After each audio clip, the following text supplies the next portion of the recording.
नमस्कार दोस्तों, आज के इस वीडियो में हम देखने वाले हैं जीन पियाजे के संज्ञानात्मक विकास सिद्धांत का जो दूसरा पार्ट है उसके बारे में हम आज बात करेंगे। इस वीडियो का जो पहला पार्ट है वो जो है आप देख सकते हैं प्लेलिस्ट में जा कर के।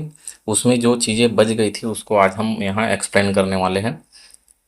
तो देखते हैं सबसे पहले इसमें क्या चीज़ है। तो जीन पियाजे जी का जो संज्ञानात्मक विकास का सिद्धांत है इसके 4 चरण होते हैं, कुछ प्रक्रिया है जिसके बारे में हमने बात किया था, उसके बारे में ही आगे अब हम देखने वाले हैं। तो इसमें कुछ स्पेशल कुछ पॉइंट है जिसको आपको याद रखने हैं जो परीक्षा में कई बार आते हैं, है ना। तो जैसे कि यहाँ पर लिखा हुआ है, यह स्विट्जरलैंड के निवासी थे इसलिए इन्हें जो है स्विस साइकोलॉजिस्ट के नाम से जानते हैं। तो ये जो है इनका नाम ऐसा दिया गया है, इस नाम को आपको ध्यान में रखना है, पहला पॉइंट है। दूसरा पॉइंट ये है कि जो छोटे बच्चे होते हैं वो जो है किसी भी चीज़ को जानने के प्रति बहुत ज़्यादा उनमें क्या रहती है, जिज्ञासा रहती है। इसलिए उनको जो है नन्हे वैज्ञानिक या लिटिल साइंटिस्ट का नाम दिया जाता है। और इनको जो है आधुनिक बाल मनोविज्ञान का जनक के नाम से इनको जाना जाता है। कई एग्जाम में ऐसा हुआ है कि इस सिद्धांत के नाम को और अलग नाम से भी बोला जाता है, तो वो नाम आपको ध्यान में रखने चाहिए। तो रचनावाद का सिद्धांत या अवस्था का सिद्धांत, विकासात्मक सिद्धांत या विकास का निर्माणवादी उपागम, ये सब नाम जो है उसी नाम के पर्यायवाची हैं। मतलब अगर संज्ञानात्मक विकास सिद्धांत की जगह में अगर ये सारी चीज़ें अगर लिखी हुई हों तो दोनों सिद्धांत एक ही हैं, ये आपको जानना चाहिए। आगे इसमें देखते हैं क्या है। इसमें जैसे कि बताया गया है कि पियाजे के अनुसार कुछ चीज़ें हैं इसमें जिसको अपन स्कीमा बोलते हैं। ये स्कीमा क्या चीज़ है, इसको समझने से पहले हम ये चीज़ें जान लेते हैं कि जैसे कोई भी जो छोटा सा बच्चा होता है वो क्या करता है, वो छोटी छोटी इकाइयों को एकत्र करता है। वो किसी भी चीज़ को देख लेगा, किसी भी चीज़ को अगर वो देख लेगा तो उसका चित्र दिमाग में क्या कर लेता है, बसा लेता है। और उसी के आधार पर एक जो है अवधारणा मन में बना लेता है, एक अवधारणा मन में बना लेता है वो। अगर मोबाइल को वो देखता है तो मोबाइल की छोटी छोटी जानकारियों को दिमाग में रख लेगा, एक अवधारणा बना लेगा और उसकी जो है एक अलग काल्पनिक दुनिया ही बन जाती है। अलग क्या बन जाती है, काल्पनिक दुनिया बन जाती है। तो ये सारी चीज़ें हैं इसमें, तो इसी से ही स्कीमा को हम समझेंगे। अब ये स्कीमा क्या चीज़ है ये देखते हैं। इसको एक लाइन में आप इसकी परिभाषा को आप याद रखिएगा कि दिमाग में ज्ञान के छोटे छोटे टुकड़ों को ही हम क्या कहते हैं, स्कीमा कहते हैं। मतलब बच्चा अगर किसी भी चीज़ को देख लेता है तो उस चीज़ को देख करके उससे संबंधित जो ज्ञान की बातें हैं उसको छोटे छोटे टुकड़ों में जैसे जैसे उसको जानकारी मिलती जाती है वो सभी जानकारियों को एकत्र करके अपने दिमाग में रख लेता है। मतलब ये कहना चाहिए कि एक बालक के मन में किसी भी चीज़ को देख करके अ,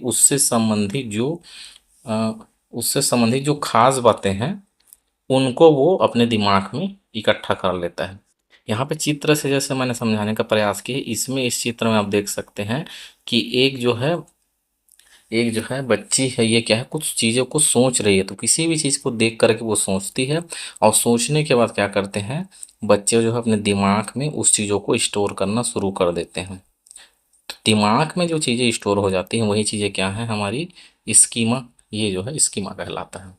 तो इससे संबंधित अगर कोई प्रश्न आएगा उसमें लिखा हुआ रहेगा कि ज्ञान का छोटा छोटा टुकड़ा या बच्चों के दिमाग में एकत्रित हुई कोई जानकारी क्या है, तो वो क्या है, स्कीमा है। अब इस सिद्धांत की जो मुख्य बिंदु है, जो असली बात है उसको हम यहाँ समझेंगे। इसको ध्यान से समझिएगा। इसको इसलिए आपको ध्यान से समझना चाहिए क्योंकि इसमें कुछ ऐसे हिंदी के भी शब्द आते हैं जो कन्फ्यूजन क्रिएट करते हैं और परीक्षा में जा कर के वो चीज़ें वहाँ पे गलत हो जाती हैं। तो सिद्धांत का नाम यहाँ पर लिखा हुआ है संज्ञानात्मक विकास की अवधारणा, है ना। ये जो क्या है, कॉन्सेप्ट ऑफ कॉग्निटिव डेवलपमेंट। अब इसमें क्या चीज़ है, सबसे पहला चीज़ यहाँ पर लिखा हुआ है अनुकूलन, जिसको बोलते हैं एडॉप्टेशन। ये क्या चीज़ें हैं, एडॉप्टेशन का मतलब क्या होता है कि वातावरण के अनुसार अपने आप को ढाल लेना, ये क्या है, अनुकूलन कहलाता है। ये दो प्रक्रिया में होता है। अब वो दो प्रक्रिया का क्या नाम है, उस नाम को हम देखते हैं यहाँ पर कि क्या नाम है। यहाँ पर देखो दोनों नाम दिखाई दे रहे हैं, क्या क्या नाम है इसमें, अनुकूलन इसको बोलते हैं एडॉप्टेशन। इसके अंदर में सबसे पहला चीज आएगा उसको बोलते हैं आत्मसातकरण या समावेशन, और इंग्लिश में बोलते हैं एसिमिलेशन।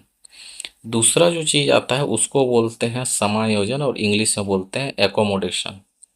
आपको इसमें इंग्लिश के नाम को याद रखना ही है, इसलिए याद रखना है क्योंकि एग्जाम में जब भी कभी ये प्रश्न आते हैं तो हिंदी के नाम वहाँ पे कंफ्यूज करते हैं। कैसे कंफ्यूज करते हैं? इसमें क्या होता है, कई बार किसी बुक में आत्मसातकरण लिखा है, कई बार किसी बुक में समावेशन लिखा है उसी चीज को, कई बार उसी चीज को हिंदी में लिख देता है, एसिमिलेशन को हिंदी में लिख देगा वो। एसिमिलेशन करके वो क्या करता है, वो एसिमिलेशन ऐसा करके वो हिंदी में ही लिख देता है। इस वजह से कन्फ्यूजन क्रिएट होना शुरू हो जाता है। तो इसको यहाँ पर ये चीज़ आपको ध्यान में रखना चाहिए कि जो आत्मसातकरण है या जो समावेशन है, ये दोनों क्या चीज़ है, एक ही चीज़ें हैं यहाँ पर। तो इसको जो है आत्मसातकरण या समावेशन या आत्मसातीकरण, ये तीनों नाम से जाना जाता है, इसको आपको ध्यान में रखना है।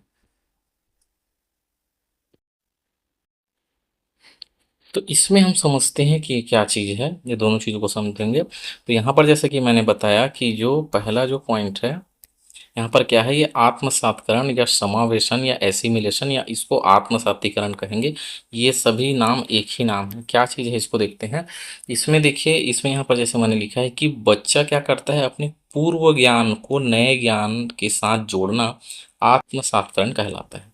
इसका मतलब क्या हुआ, बच्चा जो चीज़ पहले से जो चीज़ें वो जान रहा है, जो चीज़ें वो पहले से क्या है जान रहा है, उसमें किसी नई चीज़ को ऐड कर देता है। क्या कर देता है वो, ऐड कर देता है, मतलब प्लस कर देता है, जोड़ देता है। तो इस ट्रिक से आपको याद रखना है जोड़ना। यहाँ पे मैंने हाईलाइट भी किया है, जैसे कि देख सकते हैं, जोड़ना मतलब कोई भी जानकारी को जोड़ना जो है वो आत्मसातकरण कहलाता है। अब उदाहरण देखते हैं तो समझ में आएगा कि क्या चीज़ है ये। यहाँ पर जैसे कि चित्र में आप देख सकते हैं कि पहले यहाँ पर एक डॉग का यहाँ पर पिक्चर आपको दिखाई दे रहा है। तो इसको एग्जाम्पल के समझेंगे अपन तो क्या कह सकते हैं, जैसे मान लो कोई एक बालक है, कोई बच्चा है, अपने पापा के साथ कहीं घूमने जा रहा है, तो बीच रास्ते पर ये जो है डॉग दिखाई देता है। अब बच्चा बहुत छोटा है तो वो समझ नहीं पाता ये क्या है, तो उसके पापा ये बताते हैं कि ये चार पैर होते हैं, इसकी एक पूँछ है, तो ये क्या चीज़ है, ये जो है डॉग है, ये क्या है, डॉग है। तो बच्चे उस चीज़ों को जान गया कि ये क्या है, चार पैरों से चल रहा है, इसकी एक पूँछ है, तो ये डॉग है, और ये काले रंग का होता है। तो यहाँ पर इसको अपन लिख देते हैं कि ये क्या है, एक ब्लैक डॉग है।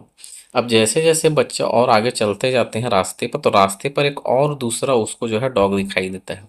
अब बच्चे को तो पता नहीं क्या है, तो बच्चा जो है देख करके समझ नहीं पाता कि यह क्या चीज़ है। तो उसके पापा उसको बताते हैं कि ये भी डॉग है। तो बच्चा प्रश्न करता है कि वो तो ब्लैक कलर का होता है। तो बच्चे को ये मन में जिज्ञासा उत्पन्न हुई कि ब्लैक कलर का है तो वो डॉग है, तो ये तो ब्लैक है नहीं, ये तो वाइट है। तो उसके पापा उसको बताते हैं कि जरूरी नहीं है कि वो ब्लैक हो, वो जो है वाइट कलर का भी हो सकता है। तो बच्चा क्या किया, अपनी जानकारी में किसी चीज को प्लस कर दिया, जोड़ दिया वो। अब उस रास्ते में फिर आगे चलते हैं तो फिर वहां पर एक और उसको डॉग दिखाई देता है, जो ब्लैक कलर के साथ भी है और वाइट कलर के साथ भी है। बच्चा अभी तक यही जानता है कि डॉग जो है ब्लैक होगा या तो वाइट होगा। अब यहाँ पर उस बच्चे में फिर एक प्रश्न उठता है कि अब ये क्या चीज़ है, कि जो है अब ये क्या चीज़ है, क्वेश्चन मार्क आ जाता है कि क्या चीज़ है। तो इस चीज़ को देख करके वो सोचेगा कि ये ब्लैक भी है वाइट भी है। तो उसके पापा उसको बताते हैं कि वो ब्लैक एंड वाइट दोनों कलर का हो सकता है। तो इस घटना से आप क्या समझ पा रहे हैं, इस घटना से आप ये चीज़ें समझ पा रहे हैं कि बच्चा अपने पूर्व ज्ञान में, उसको पता था ब्लैक होता है, फिर आगे चल के पता चला कि वो वाइट भी होता है, फिर उसको आगे चल के और क्या पता चला कि वो ब्लैक वाइट दोनों हो सकता है, वो ब्राउन कलर का भी हो सकता है, क्योंकि डॉग के अलग अलग किस्म हैं, अलग अलग प्रजातियां हैं। तो बच्चा क्या है, जब जब उसकी उम्र बढ़ती चली जाएगी तो उन चीज़ों को देखते जाएगा, सीखते जाएगा, और अपने पूर्व ज्ञान में उन चीज़ों को वो प्लस करते जाएगा, मतलब जोड़ते जाएगा। तो ये क्या कहलाता है, आत्मसातकरण या समावेशन कहलाता है। तो अनुकूलन के अंदर में, अनुकूलन ये जो लिखा हुआ है इसके अंदर में आत्मसात्रण पहला क्या है, प्रक्रिया है। अब उसके बाद दूसरा प्रक्रिया यहाँ पे शुरू होता है, इसे क्या बोलते हैं, समायोजन। क्या चीज़ है, इसको समझने का प्रयास करते हैं। अब देखिए, बच्चा जो है अपने पापा के साथ फिर घूमने जाता है। अब उसको रास्ते पर क्या दिखाई देता है, ये ब्लैक कलर की एक बिल्ली दिखाई देती है। तो ब्लैक बिल्ली को देख करके बच्चा क्या बोलता है, देखिए ये ब्लैक कलर की क्या है, डॉग है। क्या है? डॉग है। तो उसके पापा उसको समझाते हैं कि ये डॉग नहीं है, ये क्या है, कैट है। तो बच्चा जो है फिर वहां पे क्या हो जाता है, कंफ्यूज हो जाता है। तो वो प्रश्न करता है, आपने पहले बताया था जो चार पैरों से चलता है उसकी पूंछ है, तो वो क्या होता है, वो डॉग होता है, वो ब्लैक कलर का होता है, व्हाइट होता है, या ब्लैक एंड व्हाइट होता है, या ब्राउन होता है, ऐसा बताया था। तो ये तो डॉग होना चाहिए। तो वो वहां पर प्रश्न करता है। तो प्रश्न करने के बाद उसके पापा उसको बताते हैं कि जरूरी नहीं है कि वो जो है चार पैरों से चलने वाला हो और एक पूंछ है तो वो डॉग होगा। वो जो है कोई दूसरा जानवर भी हो सकता है। तो इसे हम कैट कहते हैं। अब बच्चा नहीं समझ पा रहा है तो उसके पापा जो है फिर से उसको एक्सप्लेन करके बताते हैं कि जो डॉग जो होता है, जो जो डॉग है वो भौंकता है, भौ भौ की आवाज निकालता है। और जो कैट होती है ये क्या करती है, ये म्याऊं म्याऊं की आवाज निकालती है। तो बच्चा क्या कर रहा है, अपने पूर्व ज्ञान में नई चीज को जोड़ नहीं रहा है, वो परिवर्तन कर रहा है। यहाँ पे परिवर्तित हो गई चीजें, तो यहाँ पर वही चीजें लिखी हुई हैं। क्या लिखा है, जब बच्चा अपने पुराने स्कीमा में, स्कीमा मतलब उसके दिमाग में जो चीज है, अपने पुराने स्कीमा में क्या कर रहा है, वो परिवर्तन कर रहा है, परिवर्तन करना शुरू कर देता है, संशोधन शब्द आता है। तो वो क्या करता है, तालमेल बिठाता है। देखो यहाँ पर क्या कर रहा है, वो तालमेल बिठा रहा है पहले जानकारी और नए जानकारी में। वो तालमेल बिठा रहा है कि वो डॉग है और ये क्या चीज है, कैट है। तो वो क्या हो रहा है यहाँ पर, परिवर्तन करना शुरू कर देता है या संशोधन करना शुरू कर देता है। इस टाइप से कभी भी शब्द है तो समझ लेना कि वो क्या चीज है, वो जो है समायोजन है। इस अगर डायग्राम को देखेंगे, व्हाइट कलर की ये बिल्ली ही आपको दिखाई देगी, तो वो बच्चा क्या चीज पहचानेगा, नई जानकारी तो है लेकिन क्या करेगा, पुराने में संशोधन कर रहे हैं। क्योंकि चार पैर हैं, पूंछ है, तो ये डॉग हो सकता है, लेकिन डॉग ये नहीं है। उसने संशोधन किया, उसने क्या किया, संशोधन किया, करेक्शन किया। करेक्शन कर रहा है कि डॉग नहीं, ये क्या चीज है, ये कैट है। तो करेक्शन करके वो चीजों को जान पाता है, सीख पाता है और तालमेल वो बिठा पाता है। तो उसी प्रकार यहाँ पर कैट के जैसे पिक्चर मैंने डाले हैं, तो इस कैट को देख करके भी वो सवाल करेगा, इस कैट को भी देख करके सवाल करेगा, और ये ब्लैक एंड व्हाइट वाली जो कैट है इसको देख करके भी वो सवाल करेगा। लेकिन उसका कंफ्यूजन क्लियर हो जाएगा, वो अपने ज्ञान में क्या कर लेगा, संशोधन कर लेगा। तो इस चीज को आप ध्यान रखिएगा। यहाँ पर तीन चीजें हैं, ऑप्शन में तीनों चीजें लिख देते हैं तो कंफ्यूजन हो जाता है। एडॉप्शन जो है, अडॉप्शन अनुकूलन, इसके अंदर में आत्मसातीकरण भी आता है, और इसी की दूसरा जो इसकी जो प्रक्रिया है वो समायोजन है। ये दोनों अलग चीजें हैं, समावेशन समायोजन अलग अलग चीजें हैं, लेकिन ये दोनों अनुकूलन के ही अंदर में आएंगे, ये चीजें हैं। तो ये बात क्लियर हो गई होगी ऐसा मैं समझता हूँ। आगे देखिए, डायग्राम से मैंने समझाने का प्रयास किया है। क्या चीज है वो, एडॉप्शन यहाँ पर लिखा हुआ है, मतलब कि अनुकूलन है। तो अनुकूलन की दो प्रक्रिया हैं, इधर की एक प्रक्रिया और इधर की दूसरी प्रक्रिया।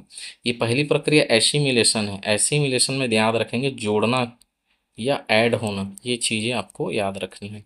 जब बच्चा पूर्व जानकारी में नए चीजों को जोड़ देगा तो वो क्या हो जाएगा, एसिमिलेशन। और बच्चा जब पूर्व जानकारी जो है उसमें संशोधन कर देगा तो यहाँ पर क्या हो जाता है, संशोधन। संशोधन, इसको हम क्या बोलते हैं, संशोधन यहाँ पर लिखते हैं, संशोधन। साथ में इसको अपन इंग्लिश में बोल सकते हैं कि वो क्या करता है, बच्चा जो है अपनी जानकारी में नहीं, जो है अपनी जानकारी को चेंज कर देता है, तो यहाँ पर चेंज हो जाता है। यहाँ पर बीच में मैंने एक वर्ड लिखा है इक्विलिब्रेशन, इसको इक्विलिब्रियम भी बोला जाता है। इसका मतलब होता है कि जो एसिमिलेशन है और एकोमोडेशन है इसके बीच बच्चा जो है तालमेल बिठाता है, इक्वल जो चीज़ें हैं बराबर वाली चीज़ वो लाता है, समझ पाता है। तो बीच में जो संतुलन की स्थिति है, उस संतुलन की स्थिति को इक्विलिब्रेशन या इक्विलिब्रियम के नाम से जानते हैं। तो ये चीज़ें हैं। ये जीन पियाजे जी का जो संज्ञानात्मक विकास का सिद्धांत है, ये सिद्धांत अब पूरा हुआ है। लेकिन फिर भी मैं आपको एक चीज़ ये बताना चाहूँगा, किसी भी सिद्धांत को आप किसी भी शिक्षक के माध्यम से पढ़ रहे हैं वो तब तक अधूरा होता है। कब तक अधूरा होता है, क्वेश्चन मार्क है। आप कमेंट में बताइए कि वो कब पूरा होता है। आपकी पढ़ाई पूरी तब होगी जब आप पढ़ाई पूरी करने के बाद आप MCQs की प्रैक्टिस करेंगे। मल्टीपल चॉइस क्वेश्चन जो है जब तक आप सॉल्व नहीं करेंगे तब तक आप पूरे उस सिद्धांत को नहीं समझ पाएंगे। सिद्धांत बहुत ही इजी है, बहुत ही सरल है एकदम। बहुत ही अच्छे पिक्चर के माध्यम से, उदाहरण के माध्यम से मैंने आपको समझाने का प्रयास तो किया है। मेरे दो वीडियोस हैं, प्लेलिस्ट में जाकर आप फर्स्ट वीडियो को देखें, उसके बाद इसको देखेंगे इस वीडियो को, तो ये चीज़ें आपको समझ में आएगी। लेकिन मैं भी अभी भी आपसे यही कहता हूँ कि इस सिद्धांत को आप पढ़ लिए हैं, फिर भी कुछ ऐसे एमसीक्यूज आपसे मैं करूँगा उसका जवाब आप नहीं दे पाएंगे। इसलिए इस चीज़ों को ध्यान रखने कि किसी भी एग्ज़ाम की आप तैयारी कर रहे हैं तो आपको एमसीक्यूज और जो प्रीवियस ईयर के जो क्वेश्चन होते हैं इसको सॉल्व जरूर करें। तो मेरा आपसे ये प्रश्न है कि अगला वीडियो जो आप चाहते हैं उसमें आप कमेंट करके बताएं कि एमसीक्यूज तो हम लाएंगे, लेकिन कितने प्रश्नों की श्रृंखला आप चाहते हैं, ये आप कमेंट करके बताएंगे। और लाइक करें, शेयर करें, सब्सक्राइब करें इसी टाइप के वीडियो के लिए, और हमारे चैनल के साथ जुड़े रहिए। और अगली जो वीडियोस है उसमें जीन पियाजे जी के जो संज्ञानात्मक विकास सिद्धांत के जो बहुत ही ज़्यादा महत्वपूर्ण क्वेश्चन है एमसीक्यूज, उसका वीडियो मैं लेकर के आने वाला हूँ। लेकिन कितने प्रश्न लाने हैं इसको आप ज़रूर बताएंगे। धन्यवाद।